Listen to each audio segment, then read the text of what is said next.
সবাইকে স্বাগতম। আজকে আসলে না এসেই পারলাম না, কিছু না বলেও পারছি না।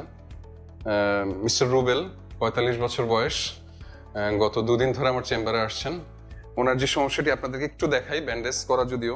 এখানে ওনার ডান পায়ে উপরের অংশে একটা আলসার বা ঘায়ের মতো আছে।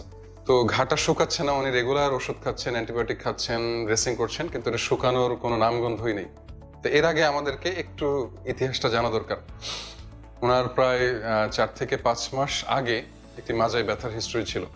তো মাজায় ব্যথাটা এতই তীব্র ব্যথা ছিল এবং এটা পায়ের দিকে চলে আসতো, বিশেষ করে ডান পায়ে।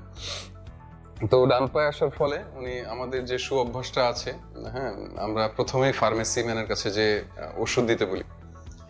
ফার্মেসি ম্যান ভালোই ওষুধ দিয়েছেন। প্রথমে ব্যথার ওষুধ দিয়েছেন, গ্যাস্ট্রিকের ওষুধ দিয়েছেন, সাথে একটা vitamin B1, B6, B12, neuro B যা ভিটামিন জাতীয় ওষুধ দিয়েছেন। এর সাথে যেটা করেছেন সেটা খুবই আশ্চর্যের ব্যাপার, উনি হাই ডোজ স্টেরয়েড দিয়েছেন, প্রেডনিসোলোন জাতীয় 20 মিলিগ্রাম করে দিয়েছেন প্রায় 1.5 থেকে 2 মাস।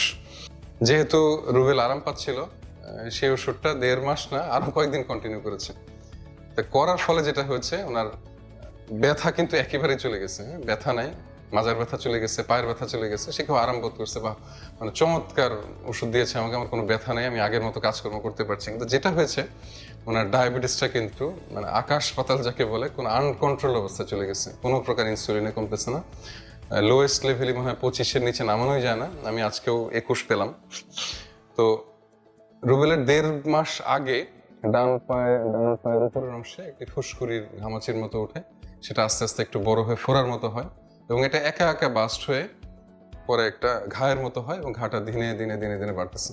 1.5-2 মাস যাবত অনবরত অ্যান্টিবায়োটিক খাচ্ছে, অনবরত ড্রেসিং করছে, হাসপাতালে গিয়েছে, সরকারি হাসপাতালে, কিন্তু আসলে কোনো লাভই হচ্ছে না, ডায়াবেটিস নিয়ন্ত্রণে আসতেছে না। এমত অবস্থায় আমার কাছে গতকালকে এসেছে, আজকেও আমি ড্রেসিং করলাম, আরও কিছু পরীক্ষা নিরীক্ষা করবো। তাই এটা বলার উদ্দেশ্য হচ্ছে আসলে ডাক্তার হিসেবে, মানুষ হিসেবে বা আমাদের জাতি হিসেবে একটা ডিসিশন নেওয়ার সময় হয়েছে যে আপনি হয় ডাক্তার, না হলে ডাক্তার না।